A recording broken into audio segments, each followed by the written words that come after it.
بارت 2 من سلسلة التعديل على نسخ الواتساب. طبعا في البارت 1 علمتك ازاي تعدل على الاسامي وعلى الوان النسخة بالكامل، ما سبتلكش اي حاجة غير لما علمتك ازاي تعدلها وازاي تغيرها. والنهاردة في البارت 2 هعلمك ازاي تعدل على الصور وعلى الروابط بتاعة النسخة بالكامل برضه. ويا ريت بس قبل ما نبدأ الشرح ما تنساش تصلي على النبي عليه افضل الصلاة والسلام، وما تنساش تشترك في القناة لو انت مش مشترك، وحط لايك جميل على الفيديو وفعل زر الجرس عشان يوصلك كل جديد. ويلا بينا، جاهزين يا عتاولة؟ يلا نبدا الجوله. طبعا ديت نسخه الواتساب اللي احنا عدينا عليها الفيديو اللي فات. النسخه ديت كنت انا اللي عاملها ومعدل عليها بالكامل، وزي ما انت شايف غيرنا اللون بتاعها من الاحمر للازرق، وغيرنا كل الحاجه اللي فيها طبعا بالكلام وكل ايموجي وكل ده تمام. والنهارده عايزين نغير الروابط. يعني مثلا عندك الزرار ده اسمه اضغط واشترك وانتظر عظمه، لما بدوس عليه بيفتح لي القناه بتاعتي اللي هي بتاعت قناه كيمو اليوتيوبر.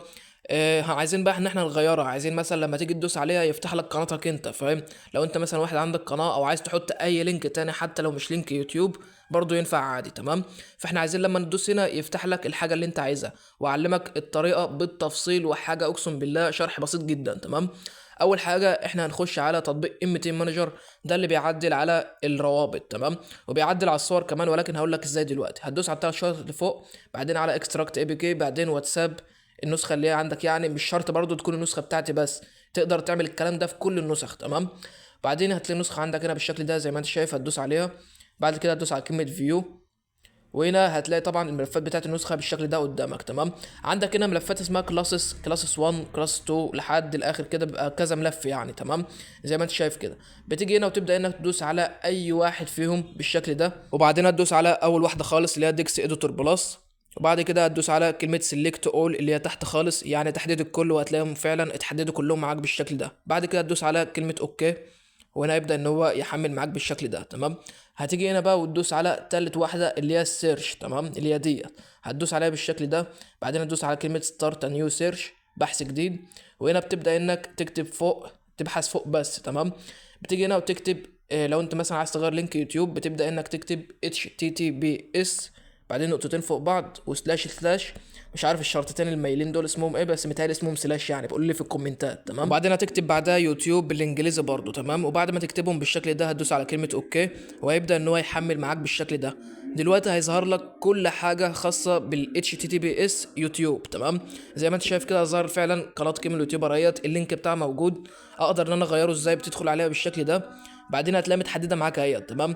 بتبدا انك تسحب بتحددها للاخر تمام، بتسحبها كده لحد الاخر، وبتيجي وتحط هنا اللينك بتاعك. انت مثلا عندك قناه يوتيوب، قناه تليجرام، وعايز تحطها هنا، اي قناه عموما مش شرط يوتيوب بس، عايز تحط اي لينك تاني بتبدا انك تشيل اللينك ده خالص، وبتحط لينك قناتك انت تمام.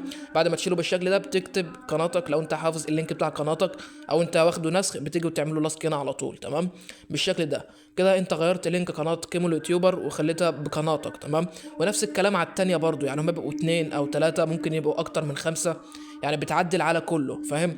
فبتيجي برضو هنا وتحددها للاخر بالشكل ده، وبعدين بتحط اللينك بتاعك لو انت عايز. فانا مش هحط اي لينك تاني لان انا اصلا يعني ديت قناتي فاهم، فانا مش عارف احط قناة مين. ولكن انا بقول لك هتشيل اللينك وتحط قناتك انت مكانه تمام.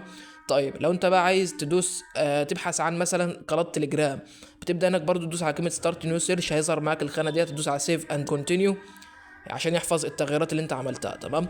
بعد كده بتيجي هنا وتمسح اليوتيوب تمام، بتمسح يوتيوب بس. وبعدين لو هو قناه تليجرام بتبدا انك تكتب t.me تمام. وبعدين تدوس على كلمه اوكي برضو، وهيبدا ان هو يبحث لك عن قنوات التليجرام تمام. زي ما انت شايف كده طلع معانا كذا قناه بنفس يعني طلع معانا كذا حاجه بنفس القناه بنفس اللينك تمام. عندك هنا دول 7 تمام. فاحنا بقى مش لسه هندخل على كل واحده ونعدلها ونخرج ونعدل على التانية والكلام ده، لانك انت لو دخلت هنا لازم انك تدخل وتحددها بالكامل وتحط اللينك بتاعك مكان ديت تمام. ولكن الطريقه ديت ممكن تكون صعبه شويه لانهم 7 تمام، ممكن يكونوا اكتر من 7. فانا هقول لك على طريقه اسهل. بتروح انت على كلمه سترينجز اللي هي فوق خالص على اليمين وتدوس عليها، وبعدين هنا هتلاقي كلمه فلتر يعني بحث، هتدوس عليها برضو، وتيجي هنا وتبحث عن نفس الكلمه بالظبط تمام، هي اللي هي t.me. بعدين بتدوس على كلمه اوكي، وهنا هتلاقي ظهر معاك واحده بس هي تمام. عارف انت بقى الواحده دي، الواحده ديت بالسبعه دول، يعني انت لو غيرت الواحده ديت السبعه دول هيتغيروا معاك تمام. فبدل ما انت تدخل على كل واحده فيهم بالشكل ده وتبدا انك تحددها وتخرج وتعدل على التانية والتالتة لحد ما يبقوا تعدلوا هما السبعه، لا انا هقول لك على حاجه اسهل. بتيجي انت على الواحده ديت وتغيرها خالص تمام. بتبدا انك تحددها او تمسح الكلام اللي هو بعد التي دوت ام اي. بعدين بتبدا انك تكتب اليوزر بتاع قناتك. تمام. طبعا ده لو قناه تليجرام، فالكلمه ديت بتاعت بحث عن لينكات قنوات التليجرام اللي هي تي دوت ام اي. وبعد ما تكتب اليوزر بتاع قناتك او تاخد اللينك بتاع نسخ وتحطه لاصق هنا على طول، بتدوس على الكلمه ديت اللي هي جنبها علامه الصح عشان يحفظ التغييرات اللي انت عملتها. تمام. وتستنى لحد ما هو يخلص معاك بالشكل ده. تمام. هتدوس على كلمه كلوز. وهنا بقى لو جيت على السيرش اللي كان لازم تغير السبع لينكات اللي فيهم بالشكل ده، لو جيت دخلت على اي واحده فيهم هتلاقيها اتغيرت معاك بالشكل ده زي ما انت شايف باللينك اللي احنا كتبناه هناك اصلا. فاهم؟ لو جيت دخلت على كل واحده في السبعه هتلاقيهم اتغيروا. تمام. فكده فهمنا انك لما تيجي تبحث عن اي لينك وتظهر معاك نفس اللينك كذا مره بتغيرها من السترنجز اسهل. لما تغيرها هنا مره واحده هتلاقي السبعه او كل اللي هنا اتغيروا معاك اصلا. تمام. فكده برضو عرفنا انك انت تقدر تعدل على الروابط من كلمه سترنجز بدل السيرش. تمام. ولكن ده في حاله ان لو انت لقيت مثلا اللينكات متكرره كذا مره معاك. تمام. فده بيكون اسهل واريح يعني. بعد كده بتخرج وتدوس على سيف عشان يحفظ اللي انت عملته. بعدين هتدوس على كلمه اوكي ويبدا ان هو يحمل معاك. كده احنا غيرنا الروابط بتاعه النسخه اليوتيوب والتليجرام. ولو في قناه واتساب او اي حاجه بتبدا برضو انك تكتب او تبحث عن اللينك بتاعها بالشكل ده ويظهر معاك زي ما انا قلت لك. تمام. طيب دلوقتي احنا عدلنا على الروابط بالكامل، عايزين بقى ان احنا نعدل على الايقونه مثلا والصور بتاعه النسخه نفسها. تمام. عايزين نعدل على الايقونه من بره او عايزين نعدل على الخلفيه بتاعه الشات من جوه بتاعه النسخه. عايزين نعدل على الصور بالكامل. تمام. فعندك طريقتين اتنين للتعديل على الصور. تقدر انك تعدلها من ام تي مانجر برضو، وتقدر انك تعدلها من تطبيق محرر اي بي كي، وده الاسهل والاريح وهعلمك ازاي برضو دلوقتي. تمام. طب يا عم كيمو انت ترشح لي انهي واحد فيهم احسن؟ انا برشح لك عن نفسي محرر اي بي كي، انا عن نفسي بعدل منه اصلا. تمام. لان ده الاسهل والاريح. تمام. فلو انت عايز تعدل على الصور من ام تي مانجر هتلاقي في ملف اسمه الريس. الملف ده لو هو مش متشفر هتلاقي ظاهر بنفس الكلمه ديت بالظبط كده اسمه الريس. تبدا انك تدوس عليه وهنا هتلاقي الصور موجوده هنا في كل الملفات ديت. بتبدا انك تدخل عليها واحده واحده في ملفات اسمها درابل. تمام. هتلاقي فيها الصور بتاعت النسخه بالكامل. تمام.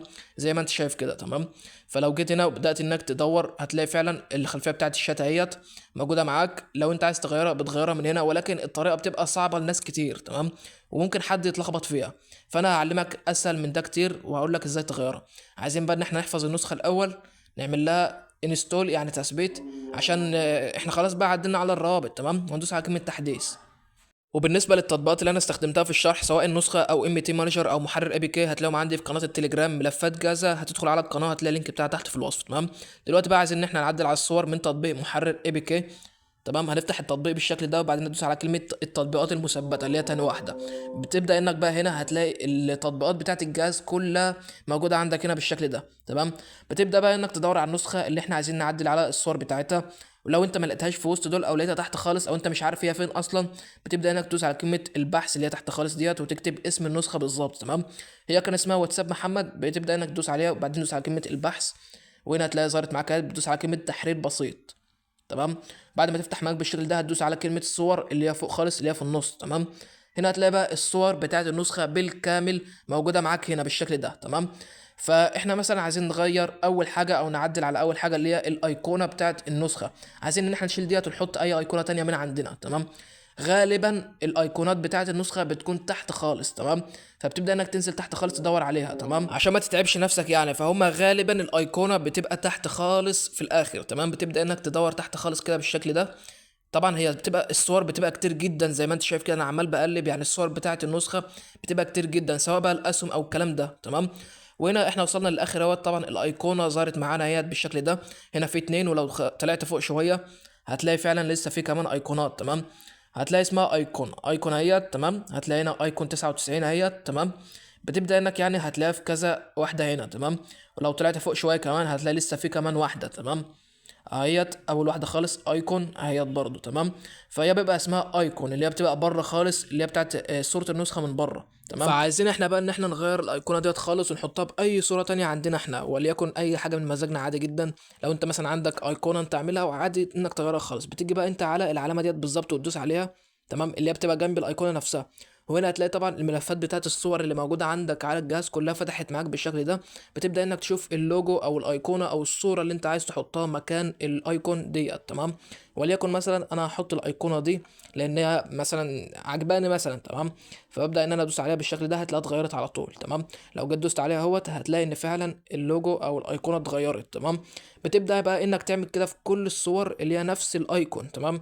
تدور على نفس الايقونه وتشوفها هي فين وتغيرها برضو، تمام. يعني لازم تغير في كله عشان النسخه ما تتحرقش معاك، تمام. هي كمان واحده بتدوس برضو على نفس العلامه، بعد كده على الايقونه او الصوره اللي انت عايز تحطها مكانها، تمام.